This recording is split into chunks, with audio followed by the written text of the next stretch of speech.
This is her true story from Payback Tales. My son texted me, *, you won't be joining us. My wife wants the trip to be just her family.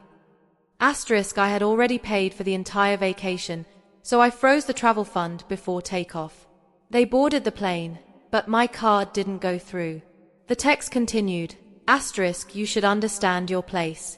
My wife wants the vacation just for her family.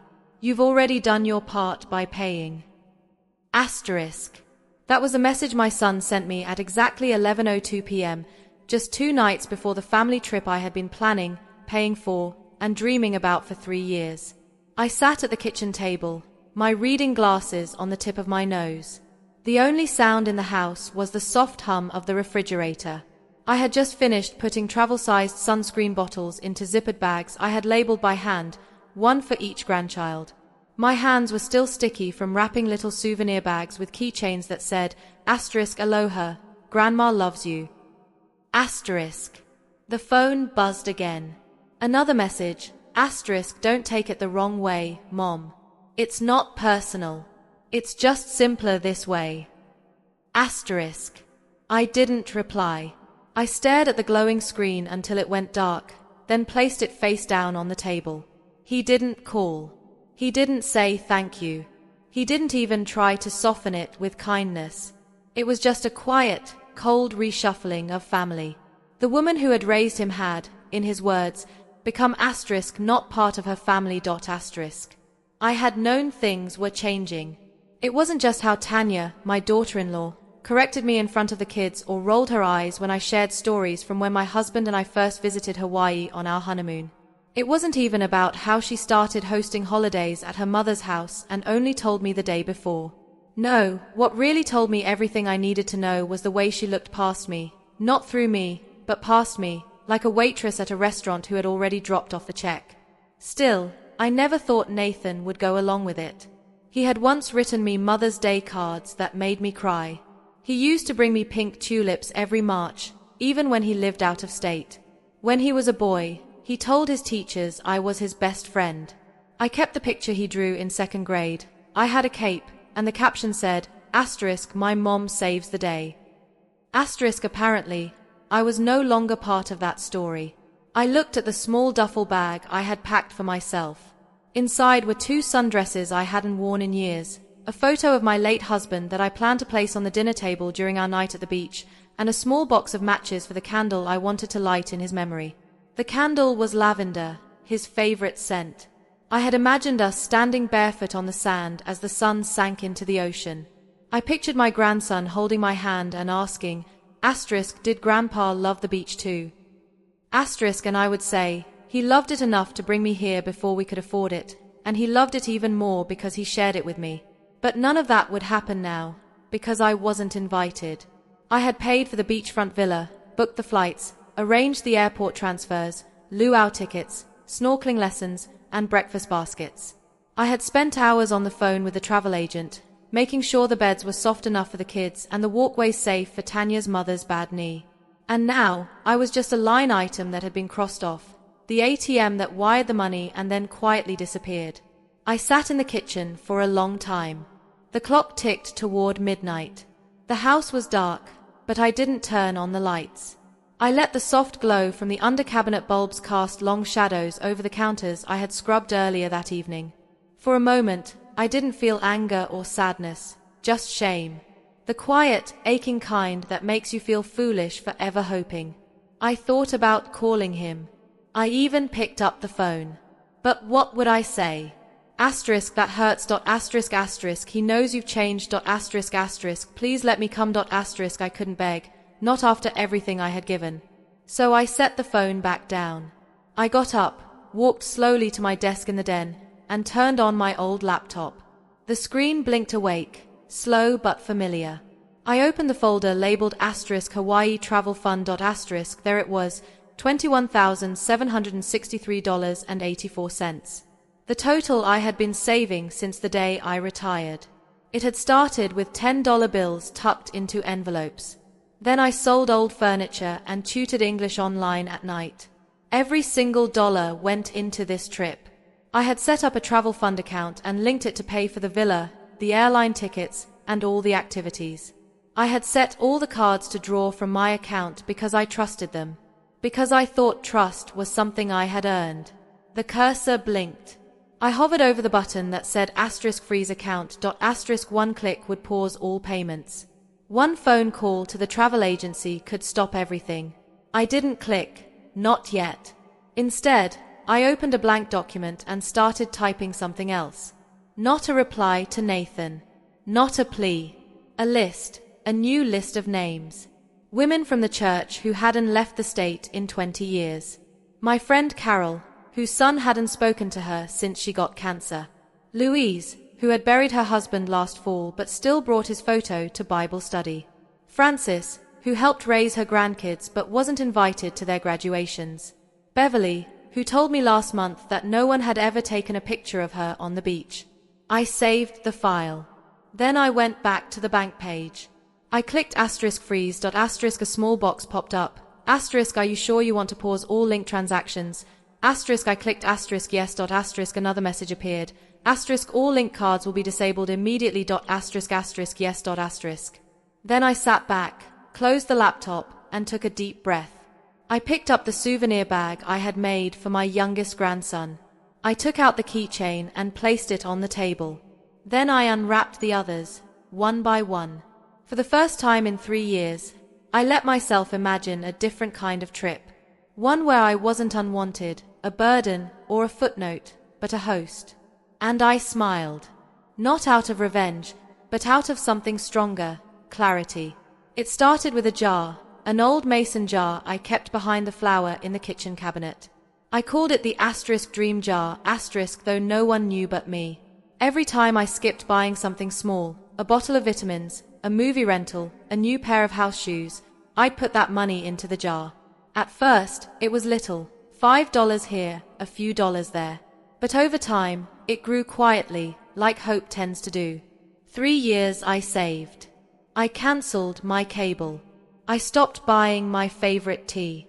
I tutored students online for extra income, even when my joints ached and my eyes burned. I turned the heat down at night and wore double socks. I declined invitations to lunch, telling friends I had a tight month. They didn't know I was putting every penny into that jar. For what? For a memory. For one last beautiful moment as a family. Hawaii wasn't just a destination. It was a symbol. James and I had gone there for our honeymoon. We were just 24, barely married, and broke. We shared a single suitcase and split sandwiches for lunch. On the second day, he got so sunburned he wore a bedsheet like a cape for the rest of the week. We laughed more than we ever would again. After he died, I made a quiet promise to myself. I would take the family there. I wanted the grandkids to see what he had seen. I wanted Nathan to feel the sand his father had once walked on. Maybe it would reconnect us. Maybe it would remind him of where he came from and who loved him first. So I planned. I researched villas that could house all 9 of us. I called the travel agent a dozen times to check bed arrangements, dietary needs, and wheelchair access for Tanya's mother. I ordered custom t-shirts with everyone's name and the words *family is forever 2023 * printed across the front. I chose a beachfront home with a fire pit. I imagined us sitting around it, lighting candles one by one, each of us saying a word to describe James.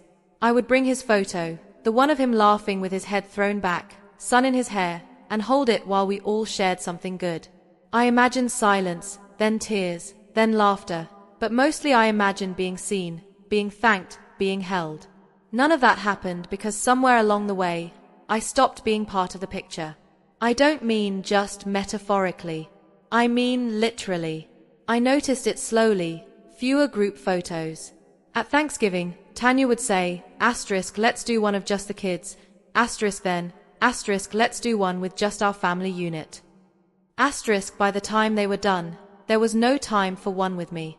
At Christmas, they all wore matching sweaters, red with white trees. Mine was blue.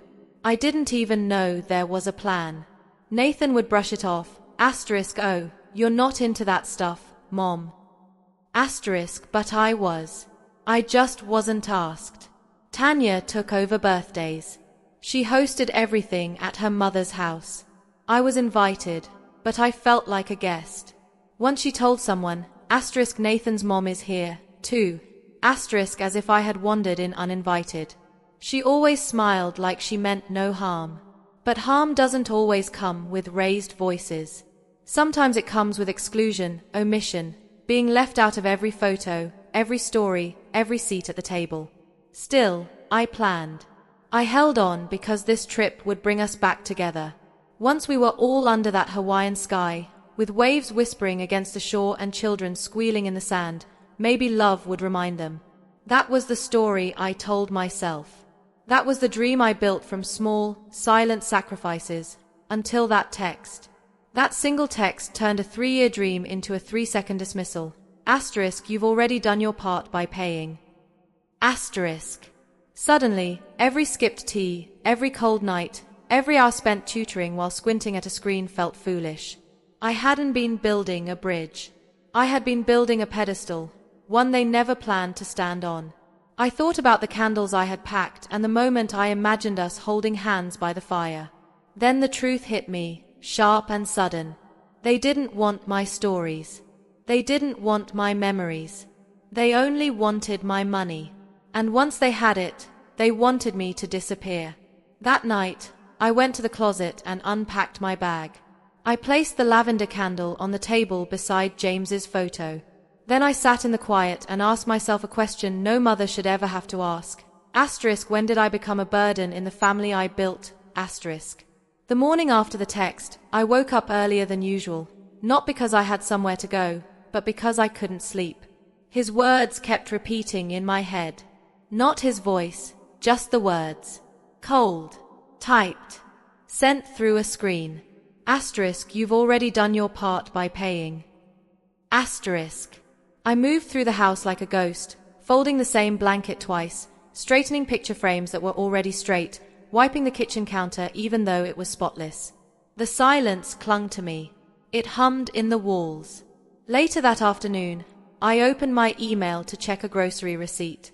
That's when I saw it. ***, subject ***, final itinerary, Hawaii family package. Sent from the travel agency. I clicked without thinking. There was a full breakdown of everything. Flight times, villa check-in, excursions, dinner reservations, rental car pickups. All the details I had spent months organizing. I scrolled slowly, looking for confirmation of what I already feared but didn't want to accept. There were 8 names. Nathan, Tanya, their 2 children, Tanya's parents, Tanya's sister, Tanya's sister's boyfriend. Not mine. Not Mom. Not Marilyn. Not anywhere. 8 plane tickets. 8 boarding passes. 8 guests registered at the villa. I was not one of them. I stared at the screen with my hand hovering over the mouse. I zoomed in, hoping there was some kind of mistake. Maybe I was listed under guest 9, or added separately. Maybe. But there were no extra attachments, no side bookings, no separate confirmation. Only 8 people. I sat there for a moment, then slowly closed the laptop, like it might break if I moved too quickly. That evening, Tanya called. Not Nathan, Tanya. Her voice sounded overly cheerful. "We're just finishing up packing," she said. "I hope everything is ready on your side, money-wise. I think the final payment goes through tomorrow, right?" I didn't respond right away. Then I asked quietly, "Do you need me to bring anything?" There was a pause, an uncomfortable silence. "Bring," she repeated. "Oh, no. You don't need to bring anything." I tried again, gently. "Should I pack games for the kids? Or snacks for the flight? I know they sometimes get motion sickness." She cut me off, still speaking politely, but her tone was firm underneath. "Marilyn, we have everything covered. You don't need to worry. Actually, we think it might be better if you use this time to rest. Stay home. Focus on yourself." She didn't sound cruel, but the message was clear. They planned the entire trip without me, and now they were pretending it was for my benefit. After the call, I stood in the kitchen, looking out the window at the birdbath James installed 20 years ago. The water was still, not a single ripple. Just like me. Not angry. Not shocked. Just still. I walked to the closet, took down the small fireproof lockbox, and opened it. Inside were the documents I had kept from the day the travel fund was created. The account I opened. The account I paid into. The account used for every booking. I flipped through the papers until I saw it printed clearly in bold letters. Asterisk asterisk account holder. Marilyn Rose Monroe asterisk asterisk. Authorized users. None. No co-signers. No shared ownership. No alternate access. I sat down and opened my banking app. There it was, the travel fund. Asterisk asterisk $21 $763.84 asterisk asterisk. Active. 6 linked cards. Primary billing owner. Asterisk asterisk me asterisk asterisk. That's when it hit me. They removed me from the trip so easily. So confidently. They spent my money like it belonged to them, and treated me like my presence was the problem. I was never meant to go. They only needed the money. It was never asterisk our asterisk vacation. It was a transaction. And I was the bank. But banks can close. I didn't make any big decisions that night. Instead, I turned off my phone, made myself a cup of peppermint tea, and sat quietly with my thoughts. I allowed myself to truly feel everything, not just the hurt, but the truth. They didn't forget me. They asterisk asterisk left asterisk asterisk me out. And they assumed I would be too quiet, too old, too thankful for scraps to notice. They expected me to accept it and smile anyway. They forgot who raised them. I closed the app and, for the first time in months, I slept through the night. I didn't yell. I didn't cry. I didn't call anyone to expose what I found. No dramatic arguments. No scenes. I just made tea. Sat in the chair James used to call asterisk the lookout asterisk, and stared out the window while my laptop lit up beside me. The house was silent. No TV. No radio. Just the wind against the window and the soft hum of the fridge. And in that silence, something inside me settled. Not calm, something stronger, like stone. I wasn't confused anymore.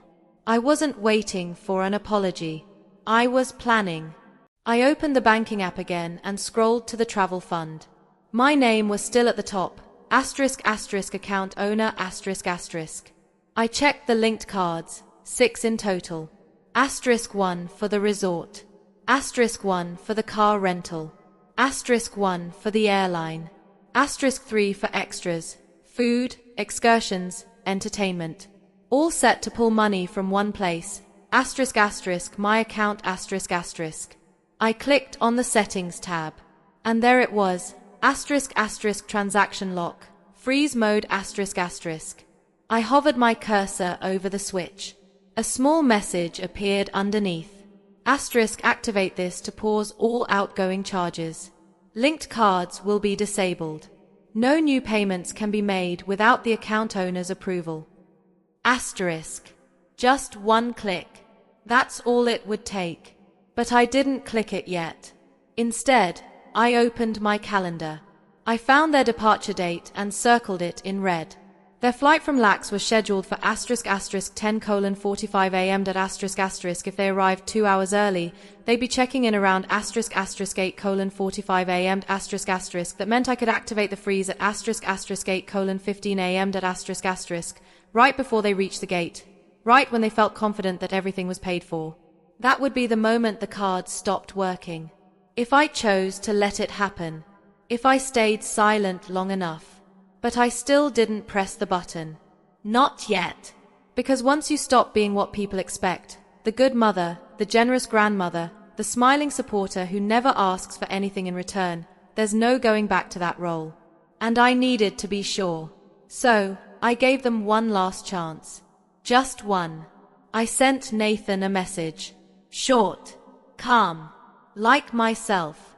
Asterisk asterisk, let me know if you need help with the kids' bags or snacks before the trip. I can bring extra motion sickness bands for Olivia. Asterisk asterisk. No reply. 1 hour passed. Then 2. I saw that the message was read, but still, nothing. No thank you. No response. Not even a simple "we're fine." That's when I knew the truth. This wasn't a mistake or miscommunication. It wasn't Tanya's planning style or someone forgetting to call. It was entitlement. It was the quiet kind of cruelty people show when they think love is a one-way street. I wasn't a family member to them. I was the vault. And they were withdrawing everything they could. Asterisk asterisk, but not anymore. Asterisk asterisk. I opened the banking app again. My finger hovered over the button. This time, I didn't pause. I clicked. The icon turned blue. Asterisk asterisk freeze mode activated. Asterisk asterisk. Asterisk all transactions paused. Manual approval required to resume. Asterisk. Done. I stared at the screen and let the moment settle. There would be no email to warn them. No notification. No message. They would find out the same way I found out I wasn't included. Quietly, and without room to argue. I leaned back, took a sip of tea, and breathed out slowly. This wasn't revenge. This was reality. Asterisk their asterisk reality. They were free to plan a trip without me, but I was not required to pay for it. For the next 48 hours, I stayed silent.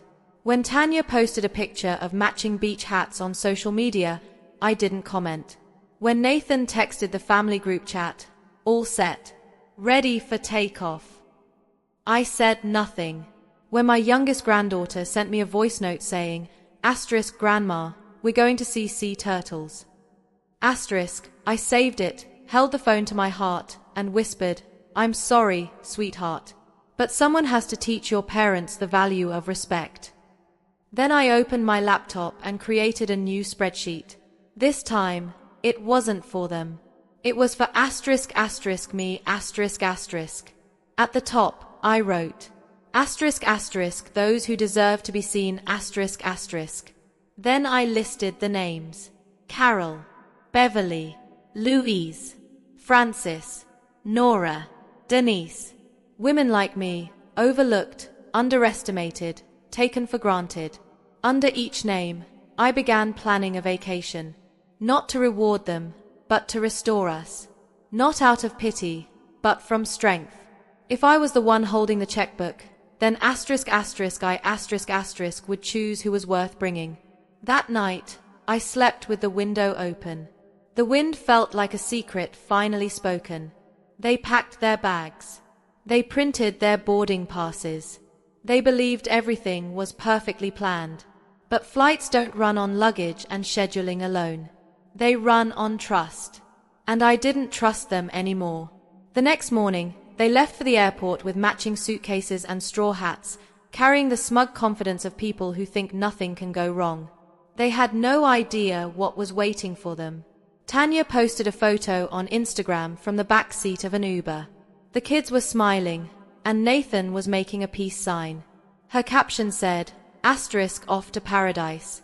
Family only. Asterisk. Those last words hurt deeply. I saw the post while sitting at my kitchen table, drinking coffee from a chipped mug I had owned since before Nathan was born. It was the same mug he once used when he made me breakfast in bed at 9 years old. I didn't like what I was feeling, but I couldn't look away. I watched their story, one frame at a time. First the airport, then check-in, then the gate. Luggage stacked everywhere. The kids jumping around. Tanya's mother posing next to the airline sign like it was a red carpet moment. 8 smiling faces. No place for me. Then a message came in. From Nathan. Hey, we're getting a weird error at check-in. Can you check the travel account real quick? I didn't reply. 5 minutes later, another message. They're saying the card was declined multiple times. Do you see anything on your end? Still, I said nothing. Then the calls started. First one every 10 minutes. Then every 5. Then back to back. Voicemails followed. Mom, it's me. Please just give me a quick call. I'm not sure what's going on, but we can't confirm the rental. It says funds unavailable. Can you check? Mom, please. The kids are freaking out. Just tell me if something happened to the account. I kept my phone face down. The clock read 8:27 a.m. The flight was scheduled to leave at 10:45 p.m. I imagined them standing at the counter, swiping the cards again and again. Tanya growing more anxious with every declined beep. Her parents whispering sharp questions. Nathan sweating, trying to act like he was still in control. Then came another voicemail. His voice was different this time, low and urgent. Mom, I don't know what you did, but if this is because of that text, can we please talk? There was no apology, no admission, only a request to talk now that their plans were falling apart. And still, I said nothing. The next call came from the resort, not by phone, but by email. The subject line read, *** booking cancellation request confirmed. ***. Dear Miss Monroe, we have processed the requested cancellation of your villa booking. Due to the account freeze, all related charges have been reversed. As the sole account holder, no further action is required. We hope to welcome you in the future. I read the email once, then again. Then I took a small, bitter breath of relief. They would not be welcomed. Not there. Not now. Maybe not ever. At 10:40 a.m., Nathan texted again. We're boarding. Please call me. But I didn't. They took off without a place to land. Money only works when it is backed by trust, and they had broken that trust. By noon, I had more than 50 missed calls, from Nathan, from Tanya, even from her mother. I didn't listen to any more voicemails. Instead, I went for a walk. The air was warm. Birds were singing. A neighbor waved and asked if I was going anywhere for spring break. I smiled and said, not yet, but soon. When I got back, the phone had finally stopped ringing. There was just one new message. Nathan, look, if this is about what we said, maybe we messed up. I don't know. Things got twisted, but the kids are here. They're excited. We can still fix this. Please unlock the account. I promise we'll talk everything through when we get back. I stared at the screen. They wanted the vacation now and the apology later. They wanted forgiveness without admitting fault. They wanted me to pay for their happiness while they pushed me aside. So no, I did not unlock the account. I did not reply. I did not explain myself. I owed them nothing. Sometimes, silence is the strongest answer of all. The refund arrived 2 days after their flight. It came in small notifications, one by one. First the resort, then the rental car company, then the airline taxes and fees, the tour packages, the private chef deposit, the lays, the luau, the snorkeling trip. All returned, all reversed, all mine again. My travel fund account, once emptied by love, was full again. But this time, love would not be blind. This time, I would spend the money differently. Not on appearances. Not on people who saw me as a wallet with wrinkles. This time, I would spend it on people who understood the value of memories, because they, too, had spent their lives giving without being noticed. I opened my notebook, the same one where I had written down James's favorite songs, his old fishing recipes, and the names of every grandchild. I turned to a blank page and wrote 3 words at the top. ***, the forgotten women ***. Underneath, I began listing names. Carol from church, a widow whose children hadn't visited in 5 Christmases. Frances, who still wore her wedding ring even though her husband left her 30 years ago. Beverly, who cared for her brother with dementia and slept on a small cot beside his hospital bed. Nora, who once told me, the hardest part of old age isn't the pain. It's being invisible. Lucille, my former neighbor, a retired librarian who had never seen the ocean. And Dee, who once drove me to the clinic when I twisted my ankle and never let me repay her. I made 6 phone calls. Every conversation started the same way, hesitant hellos, then silence, then disbelief. You want to take me where? Hawaii, dear. For 1 week. No catch. But why me? Because someone should. Because you matter. This time, I made the bookings under my own name. 1 villa. 6 women. 7 days. No tags. No hashtags. No family-only captions. I called the travel agent and gave her the names. I asked for separate beds and 1 large table, big enough for all of us to sit together every night. Then I reached under my bed and opened the box there. Inside was the photo of James, the one I had once planned to place at the head of our family table. His smile was still strong, still playful, still mine. I had the photo enlarged and framed, not in gold, but in soft walnut wood, the kind that grows darker and more beautiful with time. I wrapped it in bubble wrap and placed it carefully in my suitcase.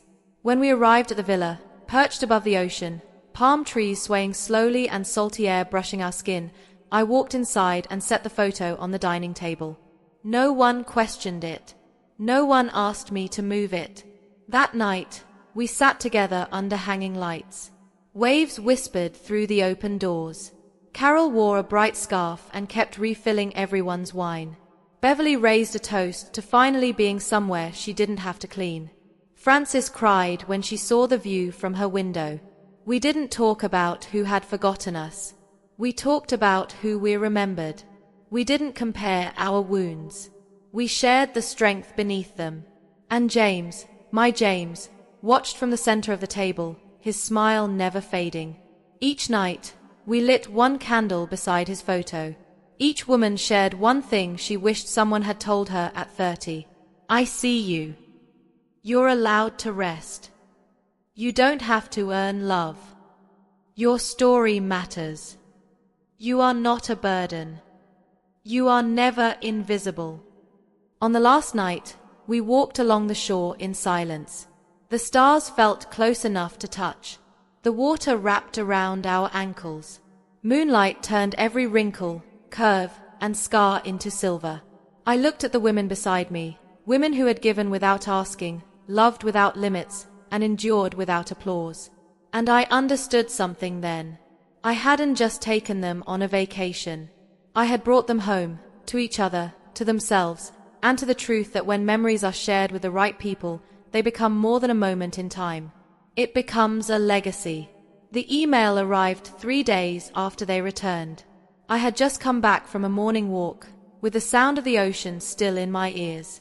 My suitcase was half unpacked, a half-eaten pineapple sat in the fridge, and the scent of plumeria still clung to my clothes.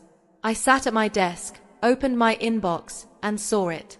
*** subject. Just want to clear the air ***. From Nathan.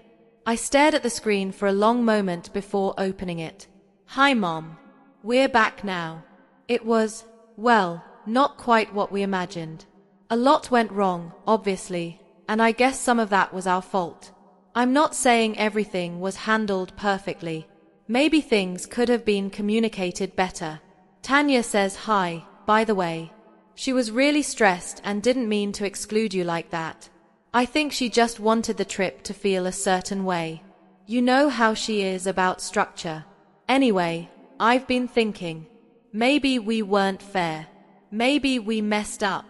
But we're home now and trying to sort through a lot. Honestly, the kids are confused, and we're trying to protect them from too much drama. That said, we're in a bit of a financial bind. We had to rebook a lot on credit, and it's starting to pile up. So I just wanted to ask, if you're able, could you consider returning the original deposit we paid for the trip, or even part of it? I know you're probably hurt, but we're still family. Just let me know. Nathan. I read the email once, then again, then a 3rd time. Every time, my eyes stopped on the same sentence. *** if you're able, could you consider returning the original deposit? ***. I leaned back in my chair and let the silence fill the room. They wanted the money back. Not an apology. Not healing. Not reconciliation. Just the money. They wanted a refund. I thought about the word asterisk deposit asterisk, as if they had invested something, as if they had shared in a common plan. But they hadn't deposited anything except assumptions. The assumption that I would pay, that I would stay quiet, that I would feel grateful just to be included, even from the sidelines. I opened my sent items and found the original transactions. Every payment came from my name, my account, my sacrifice. There was no shared fund, no joint contribution, just me. They were asking me to give them my money to cover the cost of their choices. It almost would have been funny if it weren't so familiar. Because that's what mothers are expected to do. Pay the bill, swallow the insult, carry the pain, and still hand over the blessing. Be erased from the photo, yet remain part of the frame. I closed my eyes and pictured the dining table in Hawaii. 6 women laughing, clinking glasses, passing bread. James smiling from the center in his walnut frame. No demands, no expectations, just presence, just peace. Then I thought of Nathan's email. The lack of a real apology. The excuses. The careful mention of Tanya's stress. The quiet suggestion that I should simply understand. But understanding does not mean surrender. And love without respect is not love at all.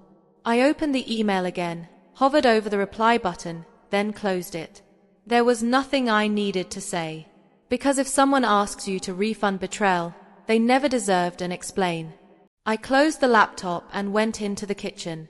I poured a glass of iced tea and looked out the window. A bird flew low across the yard, brushing past the wind chime James had given me on our 35th anniversary. It rang softly, like a memory, and I smiled. I may not have received a true apology, but I no longer needed one. I had something better. I had clarity, and I had kept what was mine. I sat on the beach, toes buried in warm, forgiving sand, watching the tide roll in and out like a steady breath. The sky was a soft pink, the kind you usually only see in postcards or in memories you think you've lost. Behind me, the villa was filled with the sound of women laughing, not loudly, not for attention, but in a deep, gentle way that felt healing. Frances was telling a story about the time she took the wrong bus and ended up 3 towns away from her wedding rehearsal. Carol was trying to teach Beverly how to hula, a flower tucked behind one ear. Dee was humming an old lullaby under her breath. And Nora, sweet Nora, was writing a postcard to herself, addressed to the home she said no one had written to in over 10 years. I watched them and thought, asterisk, this is what family looks like when no one is trying to impress anyone. Asterisk, just being there. Just joy. Just permission to exist. It took me a long time to learn that love doesn't need to be loud. It shows itself through consistency, by showing up, listening, and choosing someone even when they are no longer convenient. That night, after dinner, we gathered on the patio. I took out the last candle, lavender scented. I had brought 7. 6 were already lit.